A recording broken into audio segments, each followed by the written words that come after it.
Welcome.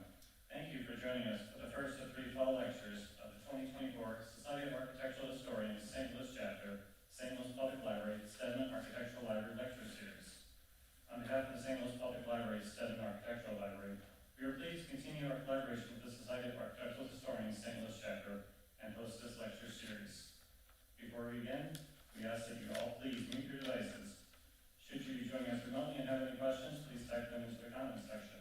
After our talk tonight, we will pose your questions and those from our audience to follow more. And now, I'd like to introduce John C. Gunther, FAIA Lead AP, an architect who serves as president of the Society of Architectural Historians St. Louis Chapter. He will introduce our speaker for this evening's talk. John?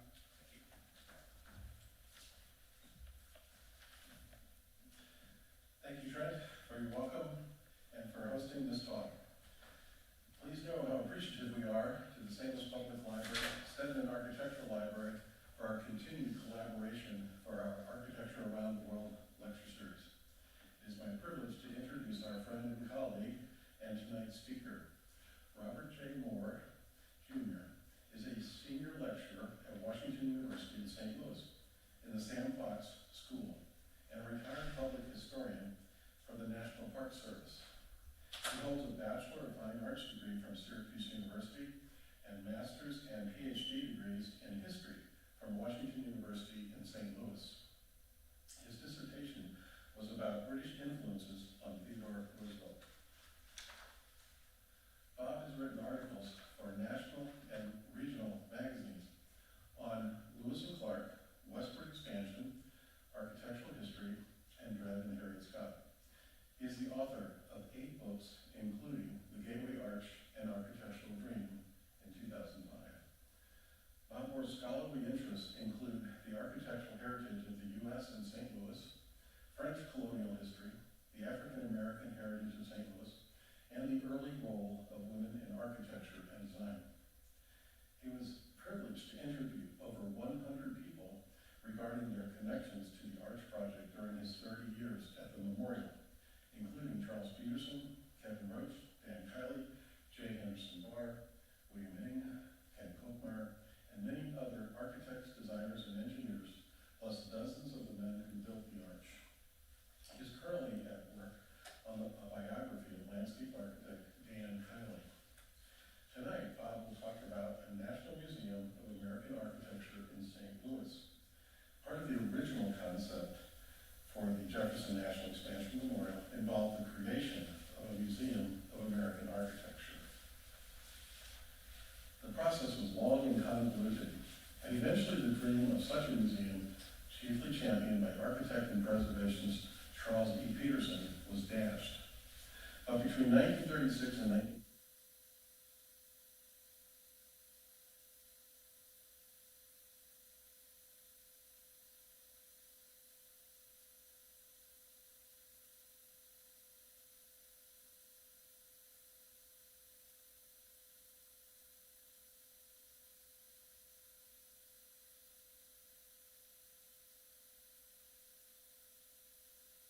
Welcome Bob Moore as he presents a National Museum of American Architecture in St. Louis.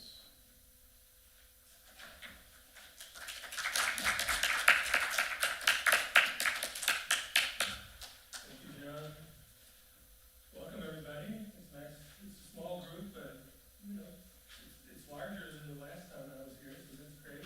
Thank you for coming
development plans for many national parks.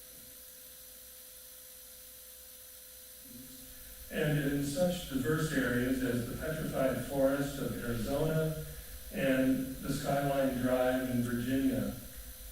Later in his life in the 1960s, he made development studies for Easter Island, for the nation of Chile, and for UNESCO over in Paris.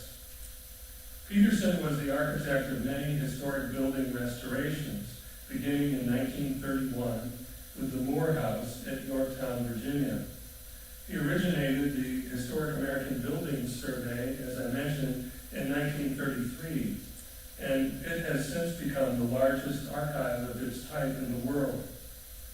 In 1950 to 1954, he was the resident architect at Independence National Historical Park in Philadelphia, and from 1954 to 1962, supervising architect for the Eastern Office of Design and Construction for the National Park Service. While he was serving in St. Louis during the 1930s and 40s, Peterson identified French vertical log structures hiding in plain sight along the Mississippi River Valley.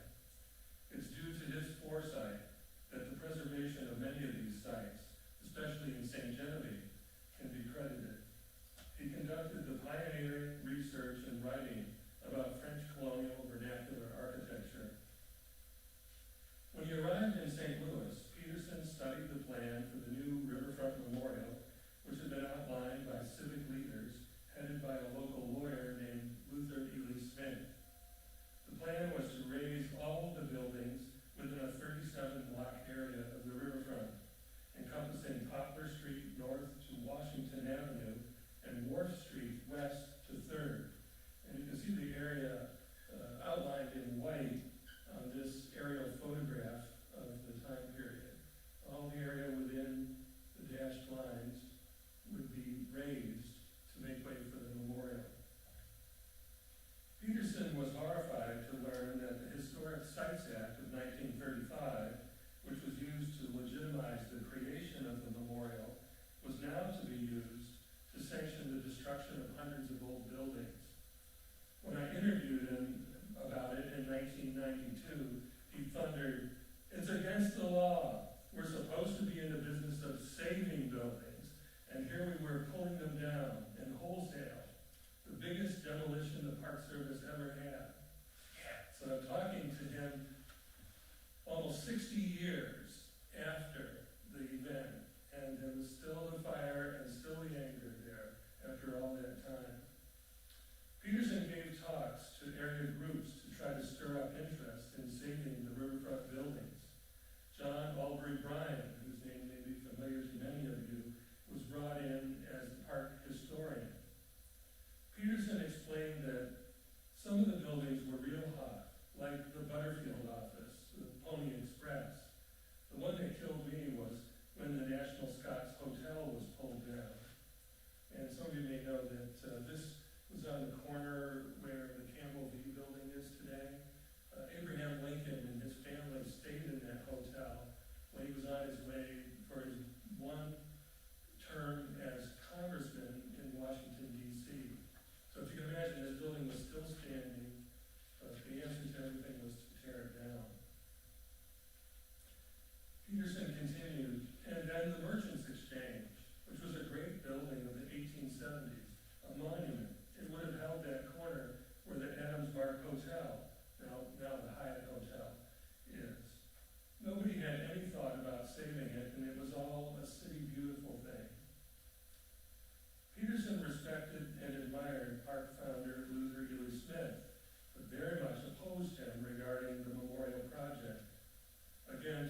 the cathedral would be taken down stone by stone and moved over onto this corner.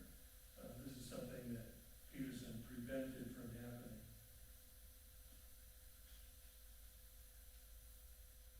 The demolition seemed predetermined, but no one could stop the staff of the memorial from assessing the structures and earmarking specific architectural features that might be salvaged.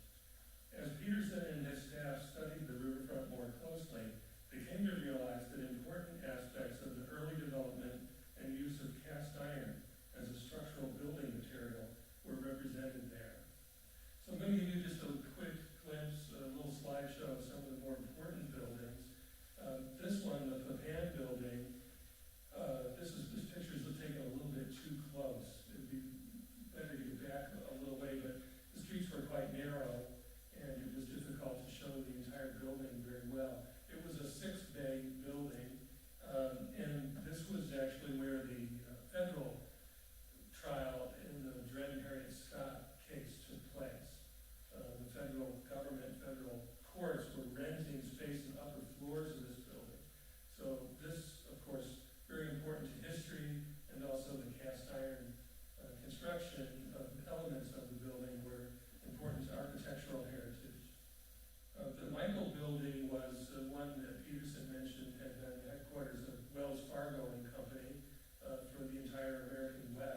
materials and fragments from other areas of the country could also be purchased or acquired or brought on loan and displayed in the museum to present a comprehensive narrative of the architectural heritage of the entire nation. So their plans were much larger than just to tell the story of the riverfront construction. So all these ideas occurred to Peterson very early in his tenure on the site. And that's evidenced by an article in the St. Louis Star-Times, which you see on the left of this slide, July 29th, 1936. That was written less than 2 months after his arrival in the city. It announced that 2 museums would be part of the Memorial Park, one depicting the fur trade and the other the growth of architecture. The article explained, the Peterson plan looks to a restoration of typical early buildings, where available, to the reproduction of others that have been destroyed, and to the erection of typical groups from the early American era and their European prototypes. Not only would this museum contain actual buildings, but an almost endless array of objects showing detail of architectural beauty and utility. It would seek to do in a more general way what has been done at Dearborn and Williamsburg. As Peterson envisions the plan, no museum of the kind would be comparable to it. Charles Peterson outlined his plan in great detail in the November 1936 issue of the Octagon. And this is a quote from the article. The memorial must tell of the westward development of the country. What more graphic expression of political and social history can be found than the builder's art? The purpose of the Museum of American Architecture would be to conserve for the benefit and enjoyment of the people their heritage of architectural achievement. Again, it should be remembered that few museums collected or displayed specimens of architecture at that time, and the open-air museum of the type exemplified by Williamsburg and the Henry Ford Museum, or Dearborn Village, was just getting started.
made brick, the blowing of window glass, the working of iron and wood, of which the original materials are all but forgotten, would be carried on with the old tools in the old backgrounds.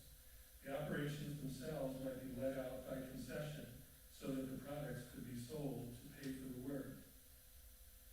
So, with a great deal of foresight, Peterson's proposal attempted to set up the museum as a separate unit of the National Park Service, not directly tied to the Riverfront Memorial.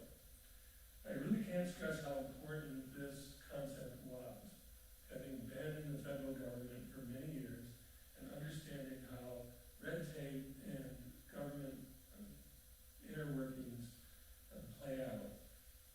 What he was saying was the superintendent of the Riverfront Park would not be in charge of the architectural museum, that there would be a separate director for the museum, and that director would report directly to the director of the National Park Service, who then would indirectly report to the Secretary of the Interior.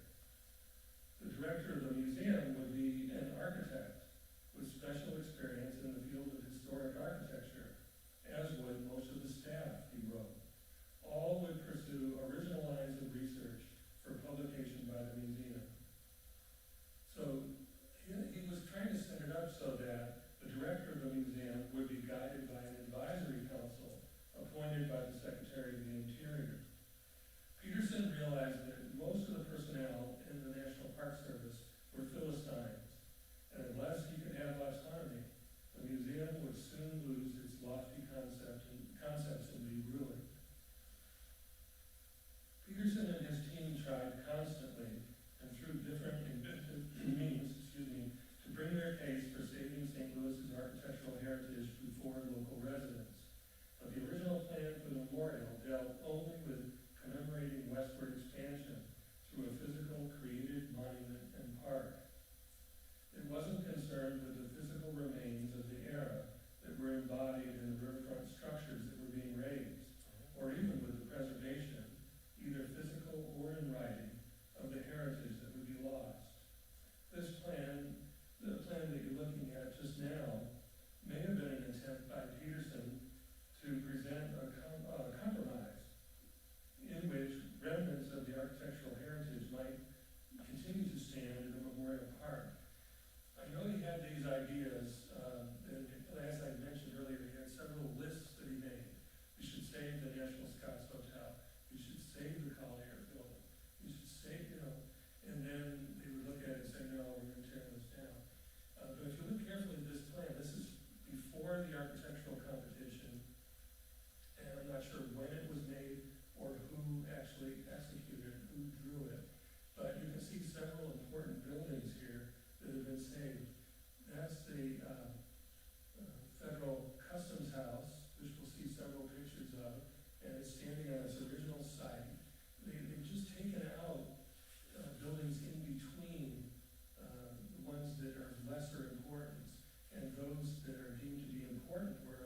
1937, and it was a fresh approach to the memorial concept that was hard to ignore. The attention to detail and deep thought that went into it were evidenced by Peterson's comments on it, which he made near the end of his life in 2002. He said, Plan 8009 consisted of a major north-south axis parallel to the Mississippi River, and a minor axis linking the river to the old courthouse. The memorial was divided into three sections: the south part fronting the Museum of American Architecture, a north part fronting the Museum of the American Fur Trade, and uniting the scheme, the axial crossing was a central plaza containing a tall, slender tower or shaft as the focal point. Taking advantage of some of the then new lighting techniques, a central tower was designed with a crowning element of molded glass that was to be internally and externally illuminated. To provide an architectural frame for the plaza, a colonnaded porch surrounded it, facing inward. A parking garage was to be located underneath the plaza. So here we see the central plaza, the tower, and our two museums at either end. The two museums terminated the major axis. In addition, the designers retained the old courthouse, old cathedral, the Rock House, and the National Scots Hotel, the most significant historic buildings on the site, as part of the scheme. Unfortunately, only the old courthouse and cathedral survive today. The original pattern of streets from the French era was to be recalled in the pattern of pedestrian walkways. Although only a sketch, Plan 8009 influenced the program for the architectural competition held after World War II. And that was in Peterson's words. I think it was really a lot more than just a sketch. Over 500 existing buildings were surveyed during the early years of the project. Most were scheduled for demolition. Of these, a number had interesting features that staff architects felt should be saved for the proposed architectural museum. So when demolition of the site started in October 1939, the contract specified what should be saved and delivered to the Park Service for storage. These varied from small decorative elements to 4 complete cast iron facades, considered excellent examples of the structures erected immediately after the 1849 fire. Mr. Peterson mentioned those 4 complete facades once again in his oral history with me. He said they would take down the cast iron facades and then they would have put them in a courtyard so they all faced inward. So when you were in the courtyard, you would have seen the facades of 4 different buildings surrounding you. In the description and explanation of Plan 8009, written in 1937, the Museum of American Architecture was described in this way. The central block of this structure is 4 stories high with lower flanking wings. The building contains approximately 3 million cubic feet. The public entrance to the structure is on the north or inner side. It's reached from the rear by a circular drive for the special convenience of buses and of those automobilists who wish to get a view of the central motif down the reflecting pool. In November 1936, the same month as the publication of his article in the Octagon, the American Institute of Architects passed a resolution in support of a Museum of American Architecture in St. Louis. Some specific displays described in papers prepared by Peterson and Bryan in the late 1930s give us some idea of what they had in mind for the structure they envisioned. This, by the way, is a picture of the old Federal Customs House, which was thought to be one of the most impressive and worthy buildings of being saved. Just one of the events that took place in that building was that Mark Twain got his license to be a riverboat pilot there. So the history goes on and on and on with those various buildings. Some of the things they envisioned included a study of the sod houses of the prairie, a study of the log cabin as it evolved in the United States, and the reconstruction of the facade of the 3rd Street elevation of the U.S. Customs House. Here we see a photo when this building was coming down with all of the various parts labeled so that it could be rebuilt, but never was.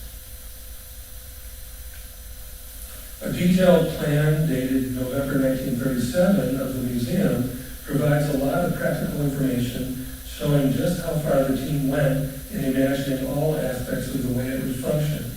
They realized that there had to be dynamic programs for the public, or it would be, quote, a mere storehouse to which the public is admitted. Details of these plans can be found in the paper I wrote, which is on the website of the National Building Arts Center. A great emphasis was placed on the preservation of as much of the cast iron technology from the riverfront as could be salvaged. For most at this time, these then 80-year-old warehouse buildings were nuisances and represented an unsightly part of American architectural history. Peterson and his group were some of the few that saw in these buildings an important chapter in the architectural history of not only St. Louis, but of the U.S. and also the world. By October 1939, all of the court challenges to demolition had been won by the city of St. Louis, the properties condemned, and property owners bought out. So now came the time to begin demolition. Between 1939 and 1942, nearly every structure within the 37-block district was razed. One that was left standing was the Denshard building, a one-story fireproof warehouse with a concrete floor located at the southern end of the grounds. And this is a photo of it. This is where the architectural fragments recovered during demolition were stored in anticipation of display in a Museum of American Architecture. In a 1993 interview, Howard Gruber, an engineer on the project, recalled the building demolition. In the years prior to demolition, there were several teams of us who went out in pairs and visited each building and took structural notes, the type of facade, many of them cast iron, and the size of the building, and the number of floors and type of construction inside, which were used by some people in the office to determine the value of the buildings. The contractor, in my opinion, was an experienced wrecker. Before they started wrecking a block, they made an effort to determine if there was a keystone building in that block that was in effect holding up the other buildings. If that was the case, they didn't want to take that building down first because of the several buildings leaning against it. Not visibly leaning, but nevertheless supported by it. If they tore that one down first, several of them might collapse and result in some injuries. So they had to work around that, tear that building down last. There were a couple of occasions when some buildings did collapse, although I don't remember any serious injuries. There were a number of pieces saved, in many cases complete storefronts, many of which were cast iron. They were stored in what was our office for a while, and when that was torn down, in a larger building, the Denshard warehouse, in the southern area. It was just full of artifacts, column tops, even complete columns, stone columns, a lot of cast iron features and cornices and things like that. There was a formal photograph of every building, and every building had a sheet that had all the details of the structure, the size of the building, the number of floors, the type of interior construction, the type of facade. And by the way, all those things that Howard Gruber was describing to me, we still have, I'm so used to saying that from when I worked with the Park Service still has all those materials, all those photographs, all those sheets that have the information about the buildings, and it's all in the archives for the National Park Service, which currently are in the old post office building. If you ever want to go see some of those materials. He went on to say that the general condition of the buildings was pretty bad. They were well used and they were old, and not much had been done to improve them at the time. There were some good ones, but there were more bad ones. Charles Peterson remembered the Denshard building had a concrete slab floor in the delivery truck entrance. In this was stored a vast collection of carefully labeled artifacts intended for study and display in the Museum of American Architecture. The repository worked well until sometime during World War II, when a bulldozer was used to quickly clear part of the storage area, damaging a part of the collection. If you can imagine, all these things were tightly stored in the Denture warehouse, and somebody brought a bulldozer inside the building and moved them all over to one side to make more space for something else to be stored. During the war, Charles Peterson was in the U.S. Navy, serving on the staff of Admiral Chester Nimitz as chief of the Advanced Base Engineering Division.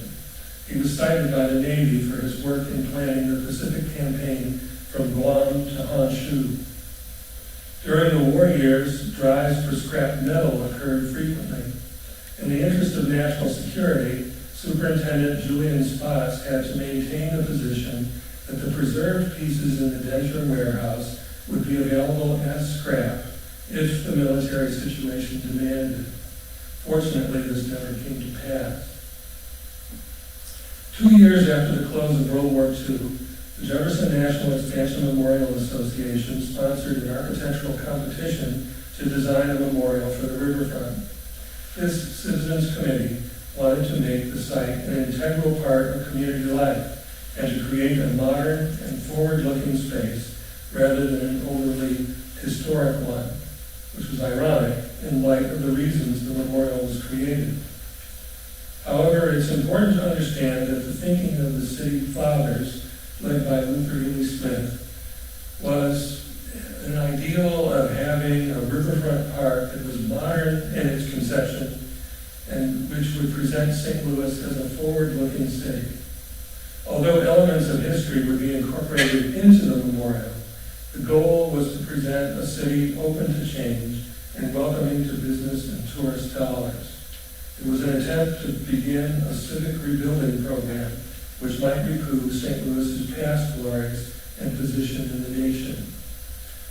This is the unfortunate picture that a lot of people have referred to as highlighting the Hiroshima effect of the demolition of the riverfront.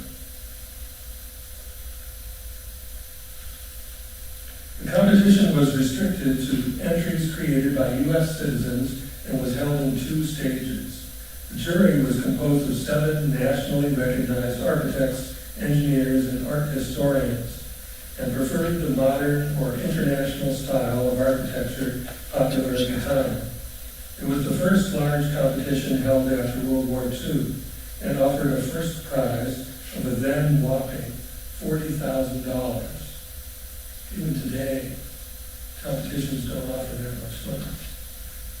You can imagine what $40,000 was in 1948 dollars. A 28-page competition program booklet was issued to all architects who expressed an interest in the competition. It was written by local architect Louis LeBon and provided ground rules, criteria for designs, instructions on how to prepare and package entries, and a large amount of information on the history of the site and former structures that once stood there. The competition booklet had this to say about museums for the site. And the images you're going to be seeing show the responses of the 5 competition semi-finalists to the idea of building a museum. The booklet said that there would be a museum or museums dedicated to interpreting the historic significance of the site of Old St. Louis, the Louisiana Purchase, and the Westward Movement. The cubage of the museum or museums shall be 4 million square feet for educational facilities, such as the display of objects and exhibits, as well as the interpretation of history by books, documents, and word of mouth, and every device for visual and oral education. 500,000 cubic feet, in addition, are to be provided for the re-erection and display of architectural remains. The cubage is to be measured above grade. Appropriate spaces in the museum or museums are to be decorated with mural paintings, illustrating or symbolizing the historic episodes interpreted by the exhibits. The nature of the spaces required for the educational program is left to the invention of the competitors, who are encouraged to suggest new educational devices and dispositions.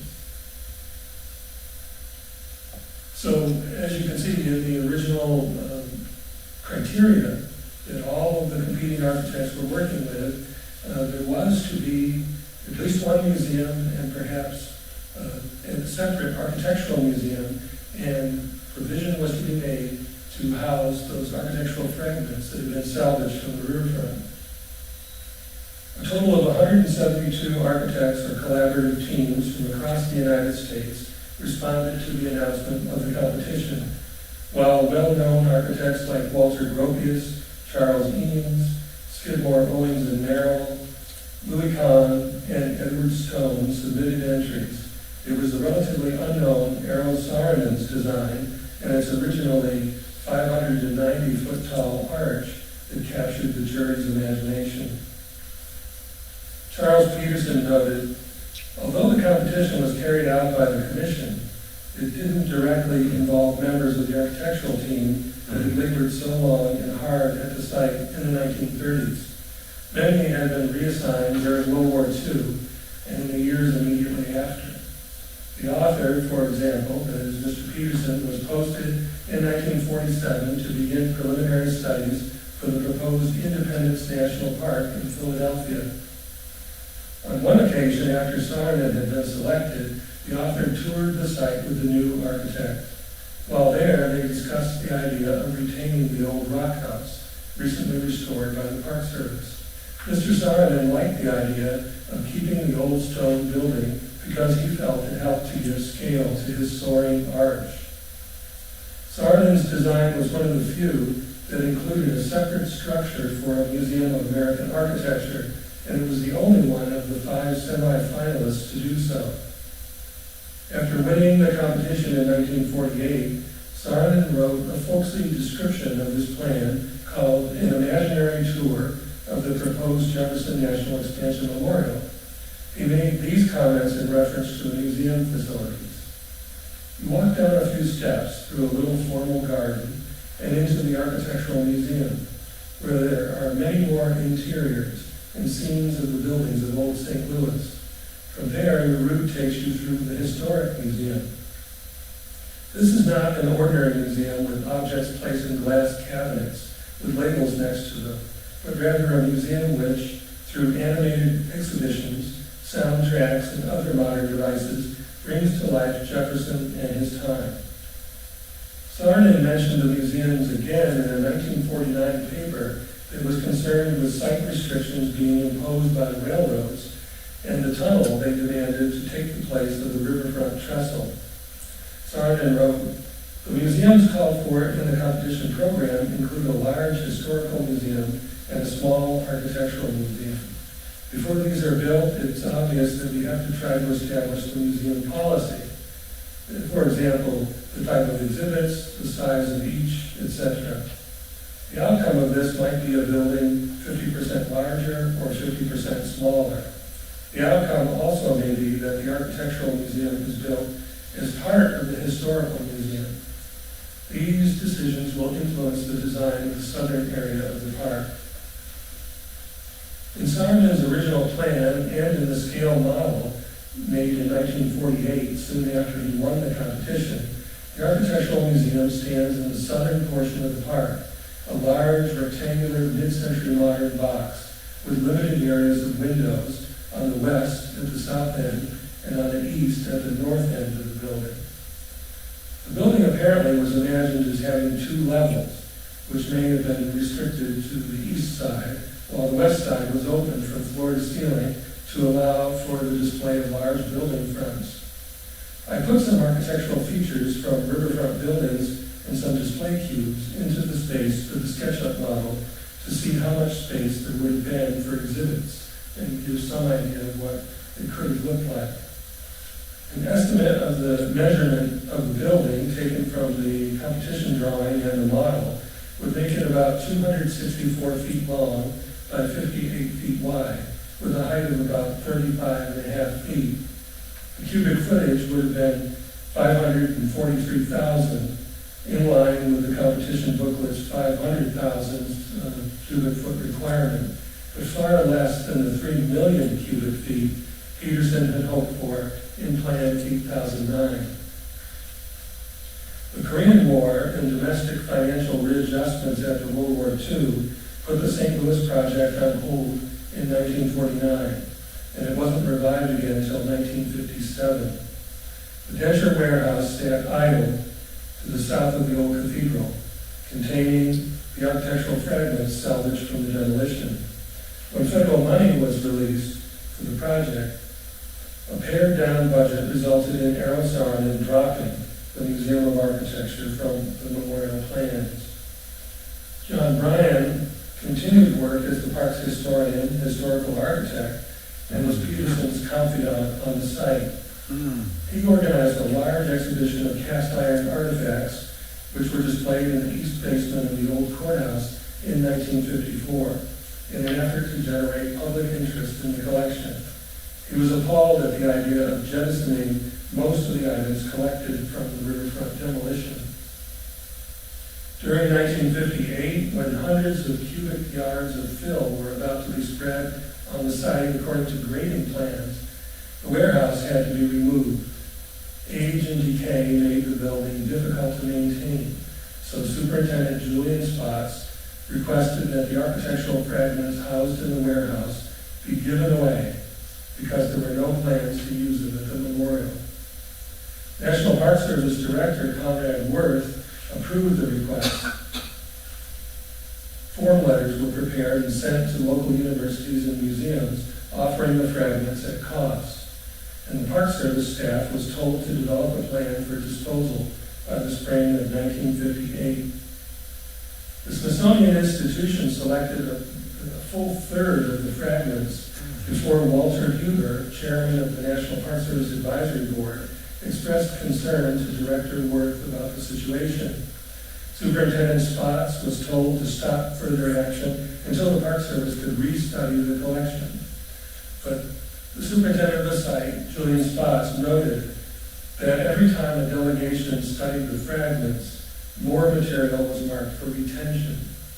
Spotts wanted a final selection to be made and to get rid of as much as possible of those pesky artifacts.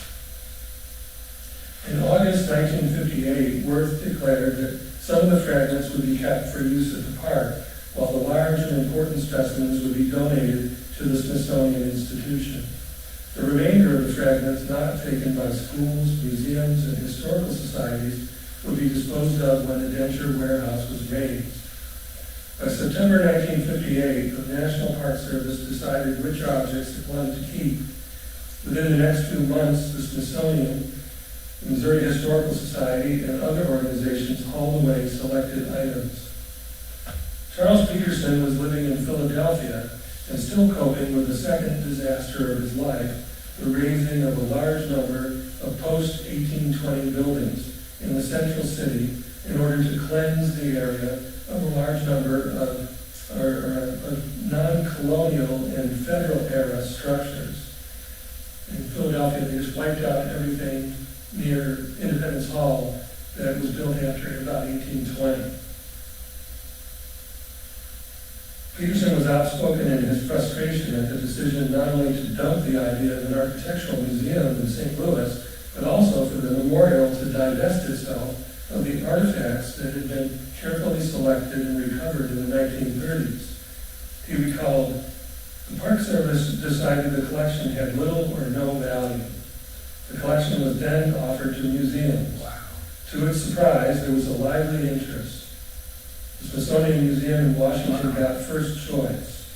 Dr. Anthony Garvin and I went out to St. Louis and selected enough specimens to fill a large truck.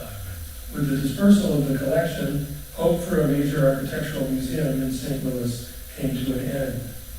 And in the winter of 1959, the Densher warehouse was torn down.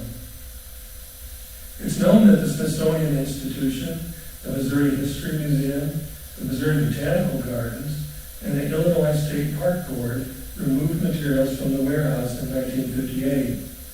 The St. Louis County Historic Building Commission indicated an interest in some of the glass, but didn't follow through. The Washington University School of Architecture made an inspection, but declined to take anything. The James Foundation at St. James, Missouri indicated an interest in one piece, and the Museum of Transportation picked up a farm wagon. Today, the location of many of the artifacts originally stored in the Venture building is unknown, and most of what I just rattled off, I've checked with those institutions. They have no record of having any of those items. In following up on the clues in the documents regarding institutions, they, as I say, have no records, and we just don't know where any of those items are, or if they still exist. Large items stored in the old courthouse were moved in 1991 to an off-site storage facility at SIUE. Searches in the Memorial Archives have failed to turn up adequate lists of items from the pre-disposal period.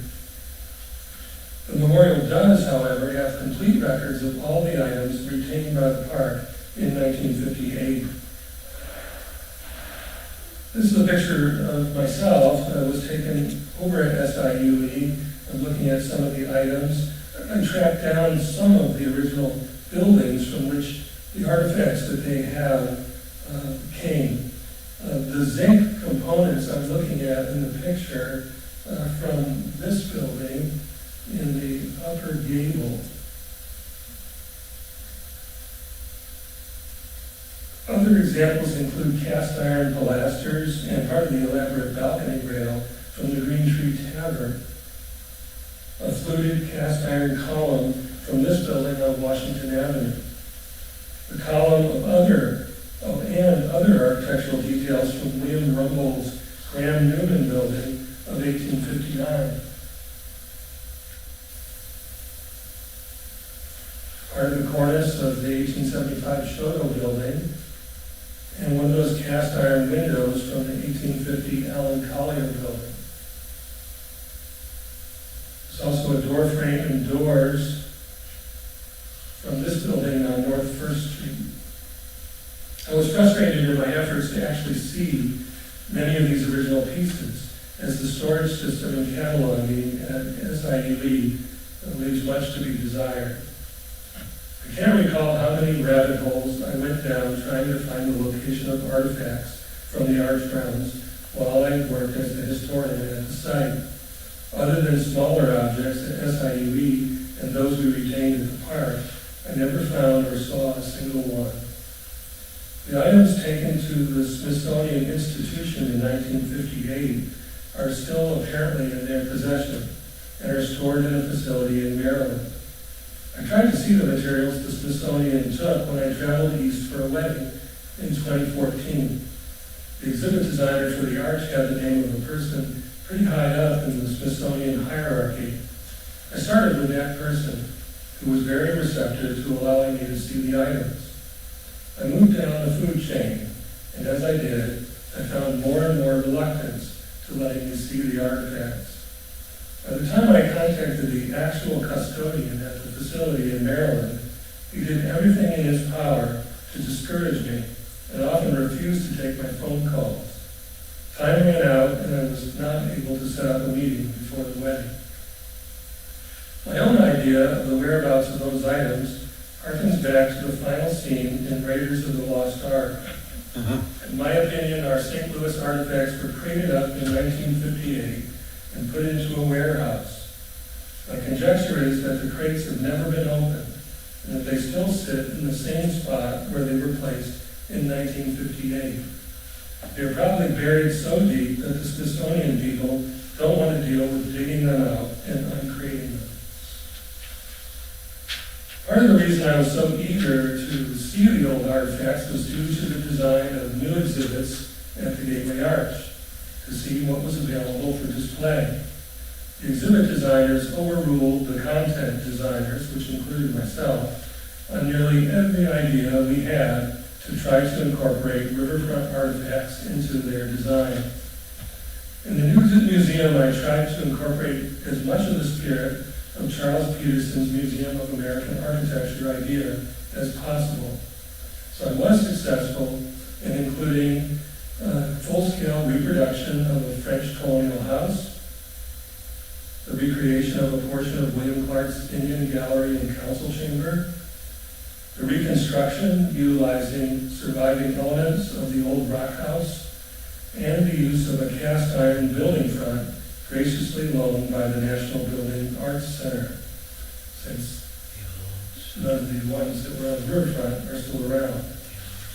They also tried to incorporate architectural models throughout the space, including the large HO scale model of the riverfront as it looked in 1852. These, of course, are no substitute for what might have been, and hopefully someday, the National Building Arts Center can fulfill the dream Charles Peterson had back in 1936 of making St. Louis an essential destination for those interested in learning about the history of American architecture. To conclude our interview in 1992, I asked Charles Peterson what he felt were his greatest failures and successes during his tenure in St. Louis.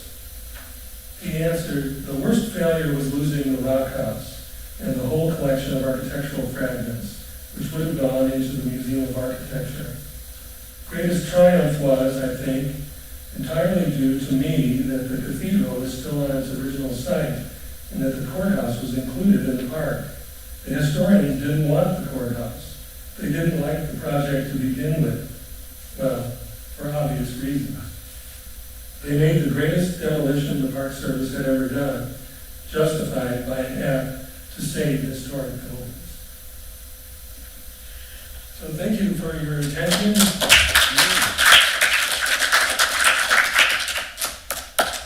You'd like to take any questions if you have them. Go ahead. In looking at the photograph you had of the cleared site, I couldn't help but notice that a good deal of the surrounding buildings are no longer there, and it makes you wonder if this had never happened, if any of these buildings would survive today. Right, and even if some of the buildings on the Arts Grounds have been allowed to remain standing, might have been an encouragement to have, more of that entire area salvaged, for sure. Absolutely. Mid-America Jubilee, was that the same thing as the fashion? Yeah, that's what that was. Yeah, that's right.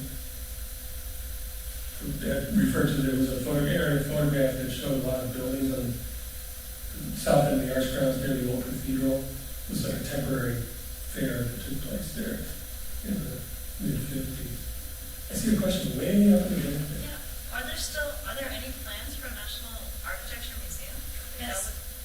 Yes? Are there plans? Yeah, the National Building Arts Center, which is currently over in Salvaging, has those plans. And next month, Michael Allen's actually going to do a similar talk, which will only be available online, but specifically about the National Building Arts Center and its history and what their plans are.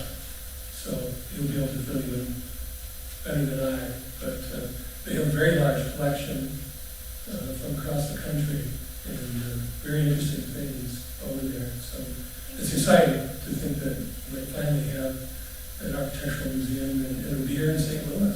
It would be great. I think you had a question. In 38 or 37, before the demolition, Errol Saarinen, after the announcement of the competition, had done some preliminary, very different arch, but it was an arch. But his idea was to leave most of the riverfront and only carve out a small rectangle where the arch stood. And you didn't have it in your presentation. Have you seen that? It would have been Saarinen. He wasn't involved in the project until 47. But he knew the competition was coming. He was entering any competition he can. And I believe that came out of Cranbrook as well. It's a very interesting model that he had. I'd like to see it. I don't know anything about it. Go ahead. Where did all the fill come from that is now the arch grounds? Most of it came from out near the airport. And it was, most of it was trucked in, well, apparently there was some brought in the 50s before they ever started to build the arch, but most of what's there to create the landscape you see came from out near the airport. I never thought about this before, but the old courthouse, when everything else was coming down, how did that get saved? Because it was in the original footprint, but there wasn't any discussion of it, I guess, of taking it down. Well, they discussed it plenty, and as Peterson said, originally they wanted to actually move it to get it out of the footprint, but... Not the cathedral, but Oh, I'm sorry. the courthouse. Oh, the courthouse, well, originally that wasn't part of the plan, and as Peterson said in the final quotes there, the Park Service was reluctant to take it. They didn't even want that building. So that was kind of, there was a lot of leverage placed on them to actually take the courthouse. And the city sold it for a very small, token dollars, I think, a small amount to the federal government. So. Go ahead. Yeah. In Saarinen's original competition entry, is it true that he actually had the arch right down on the levee? And that would not have been a good idea at all under any circumstances. How come was there a conversation about the river floods, and it does it not infrequently? Was there any conversation that you've uncovered that was a bad idea? Could everybody hear the question? I was even thinking that something to that, but not able to hear it.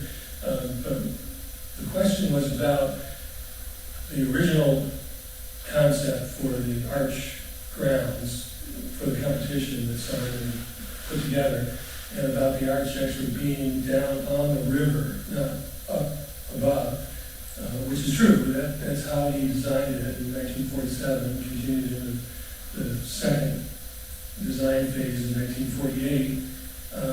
And the idea of flooding, wouldn't flooding have been detrimental in that case? And it certainly would have. The flood of 93 would have probably destroyed any infrastructure we had for the arch. But it was all changed when the design was redone in the 1950s, the late 50s. So they changed it. One of the things Saarinen said that people would be looking down on the arch and couldn't think of a single great monument in the world that people looked down on. So he wanted to elevate it up, and so it was put up on the berm like above when they replanned the arch in the 1950s. How much longer should I go? Just a couple more minutes. Can I maybe take one or two more? Go ahead. I saw that the demolition was occurring, I believe, through 41. I can't recall when the United States entered the war, but it seems odd that the federal government's expending funds on this with the expectation of the war. Yeah, well, apparently they had enough money to continue because they actually went into 42 even after the war started, and even after a lot of their personnel had volunteered for service or been drafted. Wow. So they continued into the very beginning of 42 to continue until all the buildings were down. Go ahead. In your drawing, if I understood it right, of the site of the competition or the site of the project, the Merchants Exchange building didn't seem to be in that. It seemed to be just outside of it, and yet it came down. Yeah, the Merchants Exchange building was outside, and actually that came down a lot later. They didn't take that down until I think 1959, but that was something that the city ordered, and it was taken down. I don't believe it was taken down because of the project at all, but it was another casualty. And the same was true of the National Scots Hotel, which wasn't in the footprint either, but that came down too, as did the Roy House. So, as you were saying earlier, there was this great domino effect of, demolishing everything on the riverfront, spread outward, and then there were a lot of other casualties of other important historical buildings that actually fell outside the boundaries of the memorial. Well, there, because I know folks need to close up here and all that, but I thank you so much for your attention.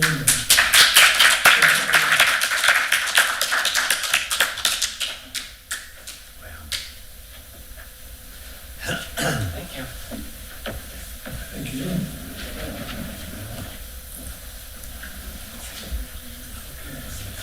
What's his name? Thanks for showing up tonight, everyone. Hope you all enjoyed it. We'll have another talk. We'll meet again. Well, actually, the next discussion will be October 22nd. That's going to be online. That'll be Michael Allen. He'll be giving a talk called A New Museum of the Built Environment for Our Age, the National Building Arts Center. It's October 22nd on the library's YouTube page. Just online, we're not in person that day. So thanks everyone for coming. Have a good evening.